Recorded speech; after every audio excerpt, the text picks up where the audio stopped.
Мен азыр бул түз эфирге чыккан себеби өтө чоң деле мындай жок болгону, мен Кыргызстандагы болуп аткан азыркы биздин азыркы учурда ситуация боюнча ошо өз оюмду билдирип, анан бул жерде бир Хайдар Халиков деген бир Касансайлык бир дербиш бар экен.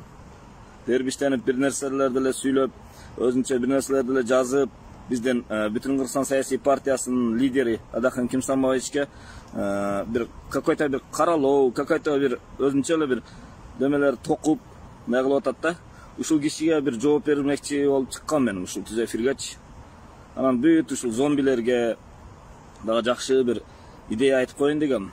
Көптөн бери булар дагы bir эч нерсе таба албай, эмне кылышын билбей эле үй ала тургандар да көбөйүп кетти. Ошого үй белекке алгыңар келсе, эртерээк bir нерсени токуп чыккыла дейин дегем да менчи. Ошо барыңыздардан ошо жакшы эгер түз эфирим силерге жагып аткан болсо, колдоп, кубаттап, лайк басып дегендей бөлүшүп туруңуздар.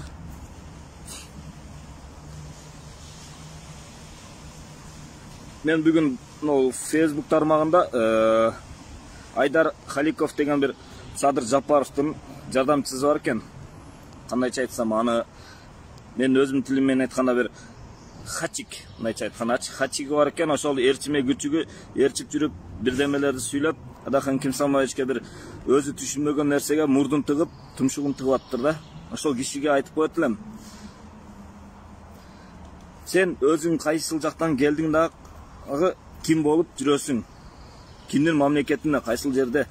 Айдар Халиков, өзүңө өзүң мындай bir суроо бер дагы, ошол суроого өзүң жооп бере аласыңбы? Сен кайсыл жактан келдиң? Сен мындайча айтканда, сен сартсың, бир эрчиме сартсың. Көрүнгөнүн bir аягын, мындайча айтканда, бизче айтканда, кесесин ит аталасын, ит аягын жалаган bir күчүксүң, жугунукор, мындайча айткандачы. Сен Адахын Кимсанбаевичке жала жабып, андай деди, мындай деди деп аны сен критикалагандай, сен эч ким эмессиң, ачыгын айткандачы. Зомби болуп өзүң үйгө жетиш үчүн же бир кызматка жетиш үчүн же бир какой-то бир мансапка жетиш үчүн Адахын Кимсанбаевичке азылганыңарды токтоткула демекчимин менчи. Ар бириңерге айтам, не только Айдар Халиков. Бул сага биринчиденчи, анан баарыңарга айтам, ачыгычы. Адахын Кимсанбаевичтин бир чыпалак бутунун чыпалагындагы тырмагынын кириндей да боло албайсыңар, ачыгын айткандачы. Кызат турган жериңерди кыз кыла, мындайча айтканда. Садыр Жапарыңга да айтам мен, ачыгын айтып коеюнчу. Көптөн бери мындай кылып келип атса, Кыргызстанды туңуюкка тыгып, өзүңөрдүн акыбалыңарга келтирип койдуңар. Өзүңөр кандай зомби болсоңор, Кыргызстанды ошентип зомбиге айландырып салдыңар.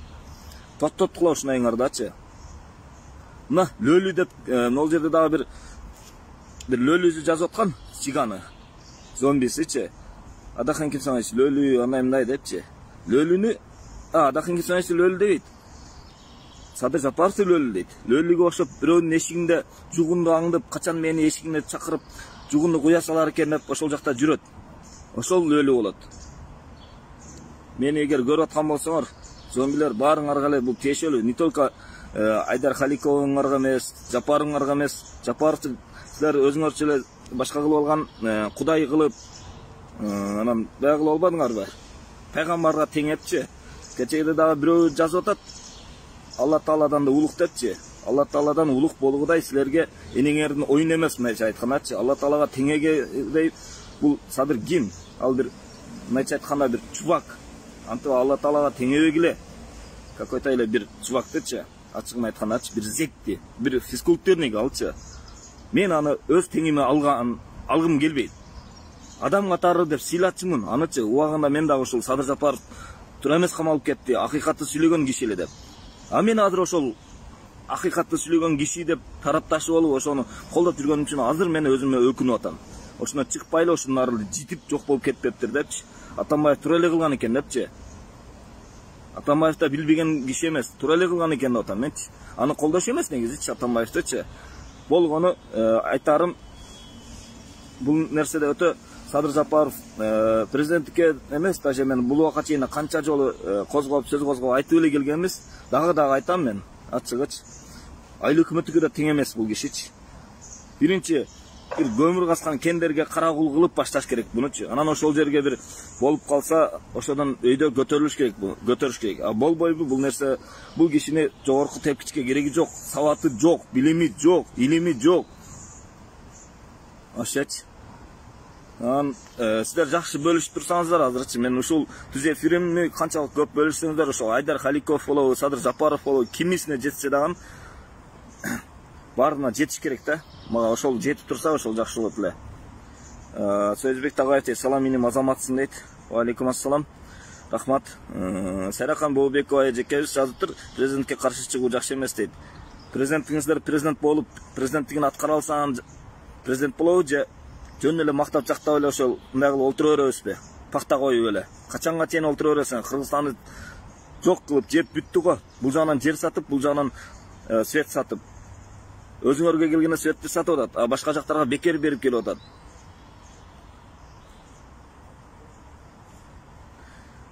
Тилек Шаршеев дейт, иничек что-то до концалар молчит го, азая баштады окшойт дейт.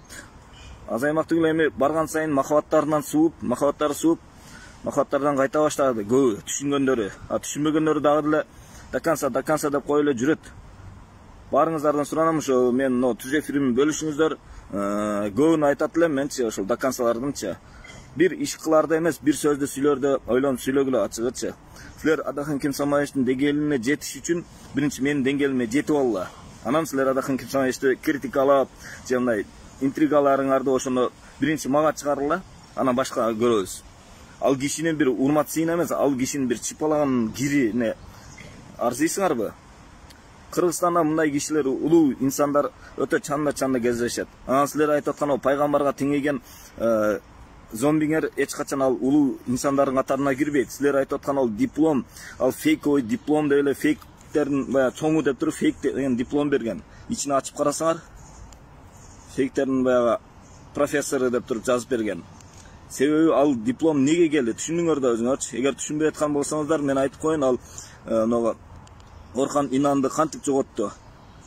Эч канча убакыт өтпөй эле бат жоголуп кетти, и ошодон кийин эле Садыр Жапаров Турцияга барды. Себеби эмне болуп калды?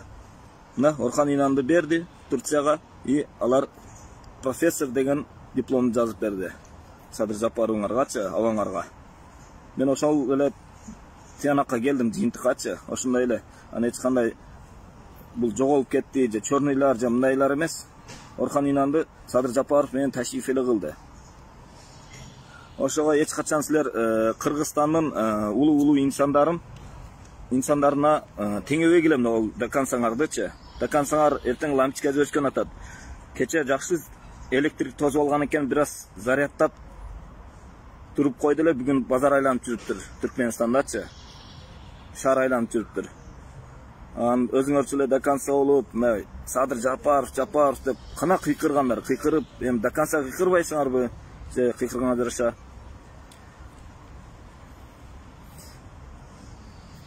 Да көп айта турган темалар бар эле. Сиңин айтканачы, буларга өзү дакансалар же биротол даканса болуп кетпедиңер, же биротол жок болуп кетпедиңер, мындайча айтканачы.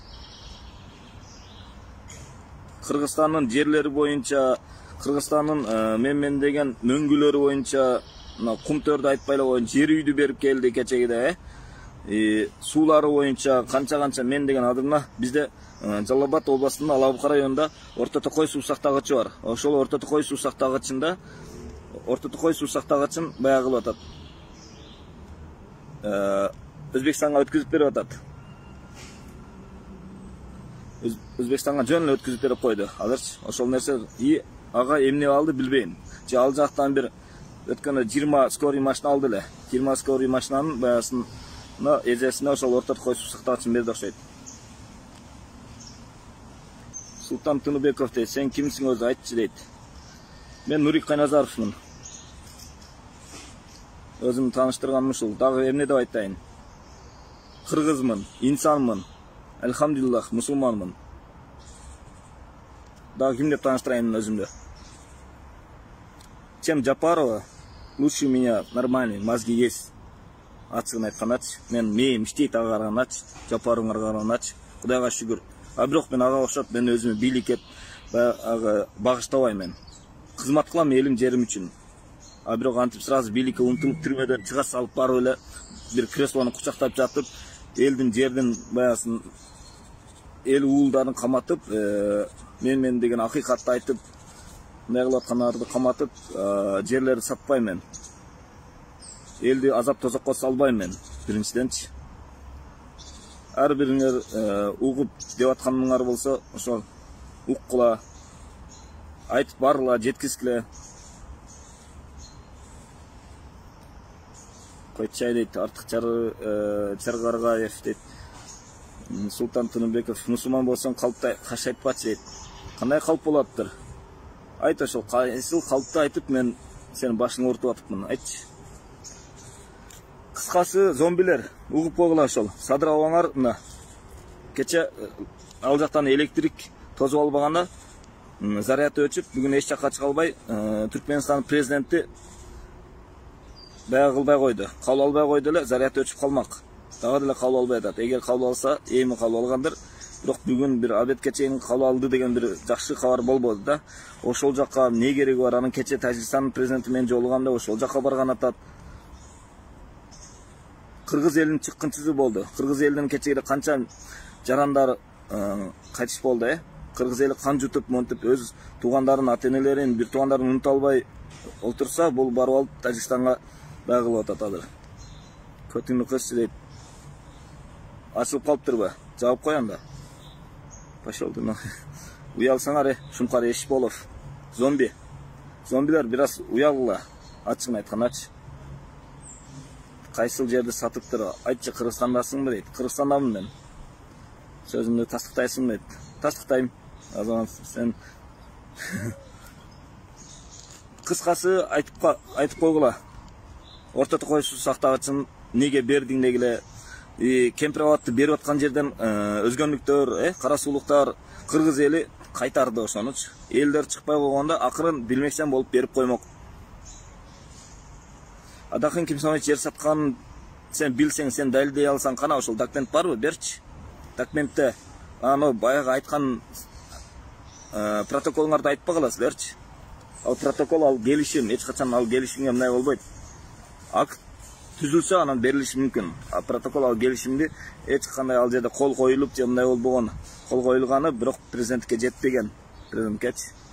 Ойлонбой эле кыл ал жөнүнөчү. Адакын Кимсанович бериптир, сатып анан үттүр деген нерсеңерди башчы ойлонбогула.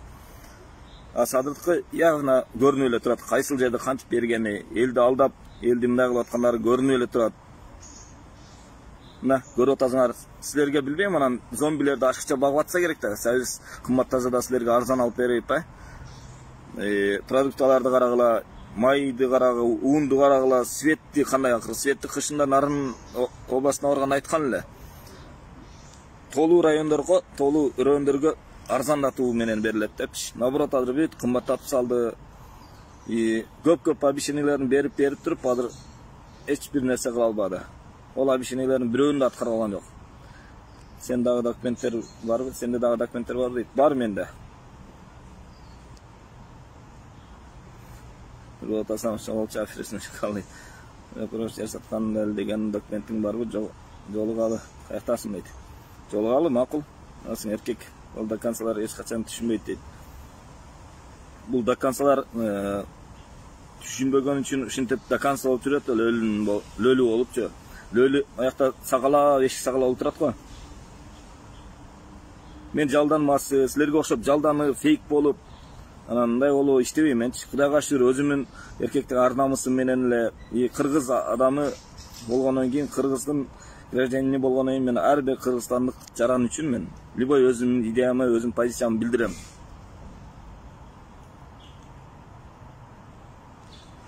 Ооба, логистикалык борборду курулбайт. Андай Руслан Манапов мырза туура айтып атасыз. Баягы Жеңиш Молдахматовду күнөөлөбөдү эле. Баягы депчи. Логистикалык борбор курулат экен, андай деп эли көтөрүп чыкты деди эле. Өзү азыр эми куруп атат го мына. Курабыз деп, ары бери деп полный ары бери жүгүртүп элди эмне кылып атат. Кыскасы бул Садыр Жапаров дагы, анан бунун артындагы зомбилер дагы мындайча айтканда бирөөңү бир түшүнсөңөр да түшүнбөгөн калат экенсиңер да, бир жакшы жагына алып мындай өзүңөрдүн мындай зомби оюңар менен жашагыңар келет экен да, анан мындай ашчамдай кылгыңар келбейт экен. Кыргызстандай болуп жашап, Кыргызстан өнүгүү өсүп, башка мамлекеттердин катарына кошулсун дейт экенсиңер да силерчи. Өзүңөрдүн баягыңар деле ушу болбосо ушул садырабам дей берет экенсиңер да. Ошондой нерсеңерди токтотпосуңарчы. Жакында садырабаңарды өзүңөр алып жыгып түшөсүңөр да, аны сас келгенсип жөн эле жыгып түшпөстөн Кыргызстанды жок кылып баратасыңар силерчи. Мен Кыргызстан өзүмдөн эмнени айтайын дагы сага. Жолуккуң келеби? Азыр мен личкаңа жазып коем. Ошол бардыгыңыздарга айтып суранат элем силерденчи. Мен баарыңыздардан суранат турган нерсе бул Кыргызстандын келечегин ойлосоңуздар, бул зомбилерди мындай кылып токтотуш керек азырчы. Зомбилерди токтотуш керек. Не только логистикалык борбор, не только бул орто токой суу сактагычы, не только свет, бардык нерселерди азыр ысыгына токтотуп калбасак, эртең Кыргызстанды таппай калабыз.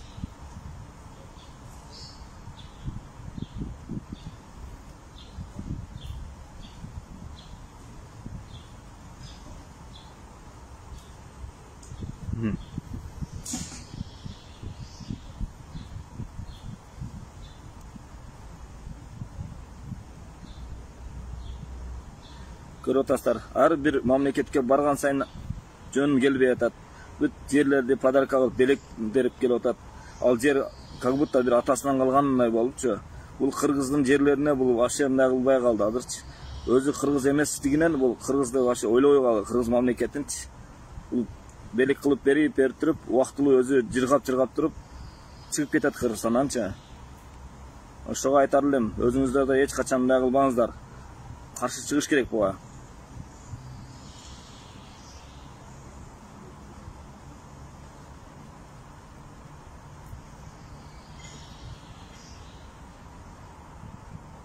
Эмне кылып токтоттум?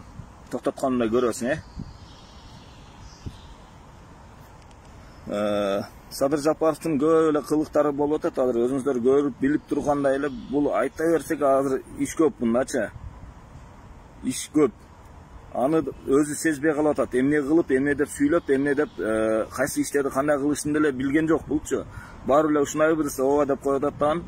Мындай кылалы десе ооба деп кылып коюп атат. Эртеси күнү анан мындай өкүнүү же мындай кылуу жок. Себеби бул кыргыз эмес да, Кыргызстанды мына жоготуп атам же кыргыз мамлекети мындай болуп кетет деп өкүнбөйт бул. Мен барып учурашып келдим, мен мындай кылдым. Топу кийип келдим, ала чапан кийип келдим деп эле сүйүнүп атат булчу. Негизинен Кыргызстанга күйгөн адам мындай кылбайт болчу.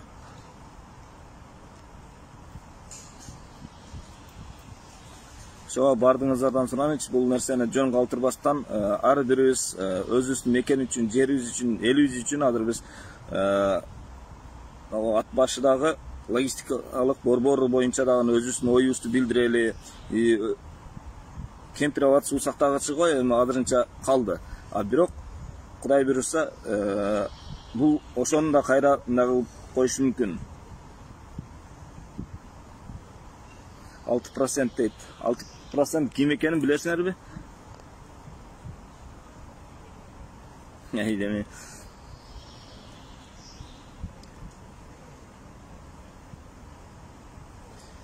Садырдын бул жалгандары, Садырдын лапшаларын кулагына ийилип алып эле, мээзине түйүп алып эле жүрүшөт булар Садырдын. Эмне болгондо эле андарын деле өздөрү түшүнбөй атат. Götüreyim. Aydema Abulkairova. Uyalлачы.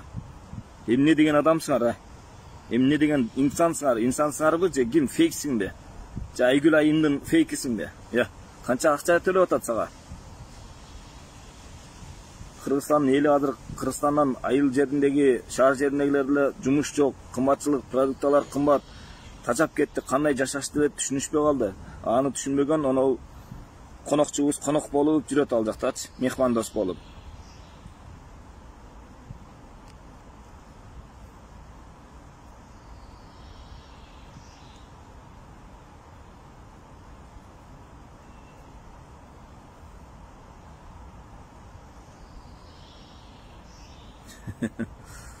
Кандай эшек кайдан чыккан дейт.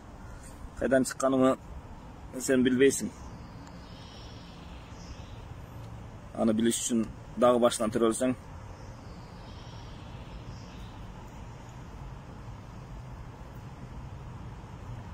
Короче, зомбилер кичине ойлонуп токтоткула ушундайыңардачы. Ысыгында эсиңер барда этеңиңерди жыйгыла. Жый албайсыңар, эртең өкүнүп жүрбөгүлө. Ачыгын айтып коеюн да. Мен ар бир сөзүмдүн үстүнөн далил менен чыгып бере алам, Кудай буйрусачы. Алла Тааланын алдында туруп өзүм айта алам. Ар бир кылган ишиңер үчүн, сүйлөгөн сөзүңөр үчүн дагы, баскан кадамыңар үчүн дагы жооп бере турган күн келет. Алла Тааланын алдында дагы, элдин алдында дагы.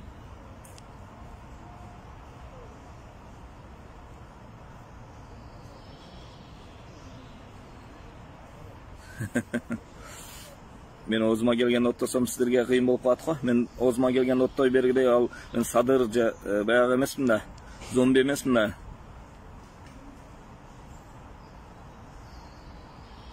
Кыргыз эли ар бири өзүнө ишениш керек. Өзүнө ишенгенде гана адам болуп, инсан болуп мамлекетти сактап кала алабыз. Ага чейин эч качан биз мамлекетибизди сактап кала албайбыз. Ишеничтүү адамдар бар. Ар бир адам биринчи өзүнө ишенсе, анан ошол баягы келет. Ишеничтүү адамды колдоп кубаттай алат. Жугунду кордоп мен айтпайт, сизди айтат. Айдеми. Фейк.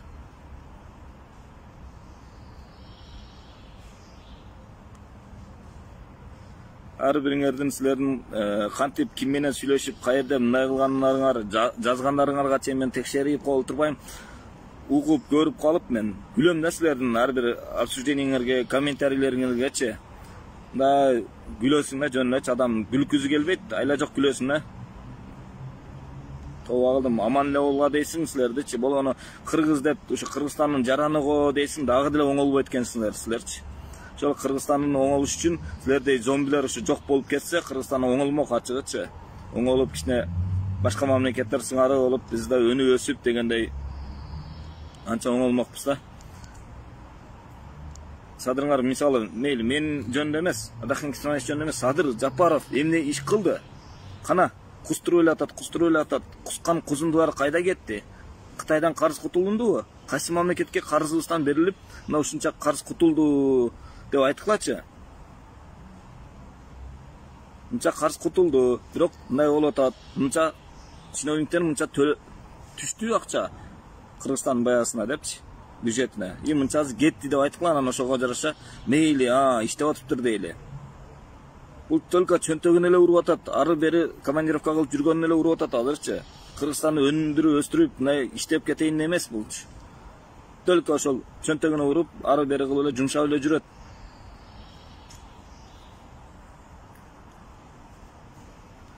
Оода, Садыр азыр эми тажиктерден кечирим сурап, дагы эмнени обещать этип келет, дагы кайсыл жерди макулдап берип берет. Баткен азыр кооптуу болуп турат азырчы. Баткенди ойлонуш керек болуп атат андан көрө.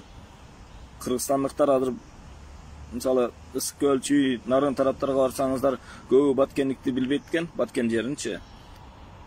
Ошолор билип, сезип, эмне кылса, анан түшүнөт эле.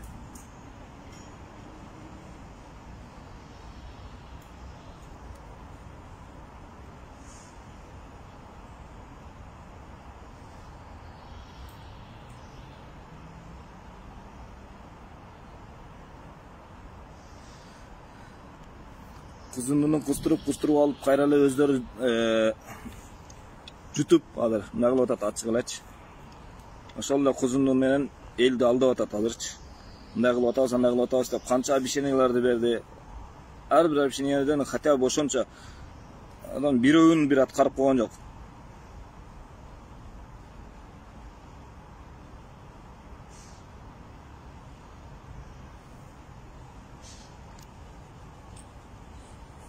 Кыргызстанды өнүктүрүү үчүн адам биринчи адам болуу керек да.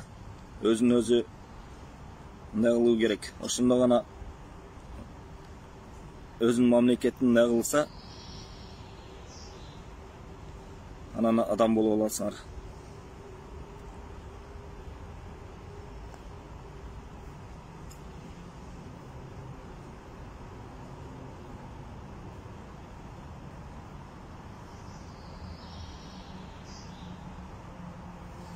ыйлап койгудай силер эмеспиз да. Садырова үй бериң, Садырова мындай болдум деп бийлап үйгө жетип атасыңар го, па очередь эме. Садырова мен мындай болдум деп бакай бакырчагың, Богзат деген анан бир лөйлү кыз барлыгы, ким эле Гуни деген. Ошого кече жакында үй алып берди. Силер дагы жакшылап ыйласаңар дагы үй алып берет силерге дагы. Ошо колуңардан келишинче ыйлагыла дагы, күчтүү ыйлагыла. Адахан жанды дейсиңер, ошо Адахан кишинешти жамандап үй алганда ошол үйүңөр силерге буйрук насип кылар бекен. Мамлекеттин алдында эмес, Алла Тааланын алдында эртеңки күнүңөр кандай болот экен, ошону ойлойсуңарбы акыретте? Же наркы дүйнөдө да Садыраваңар силерди сактап калабы зомби деп. Бул менин зомбилерим деп.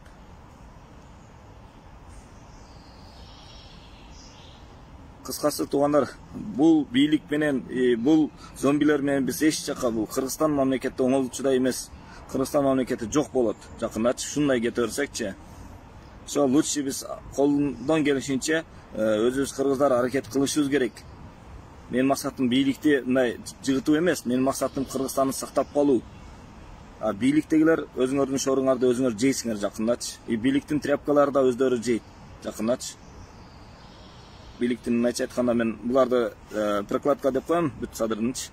Ошолор ар бириңер кылган күнөөңөр үчүн, сүйлөгөн сөзүңөр үчүн дагы жооп берип, наркы дүйнөдө эле эмес, бул дүйнөдө да жооп берүүчү күн алыс эмес, жакында. Жакында көрөсүңөр кандай болгонун. Ошондо мындай өкүнбөгүлө да, өкүнбөй турган болуңда. Лучше эсиңер барында этеңер жыйып аракет кылгыла.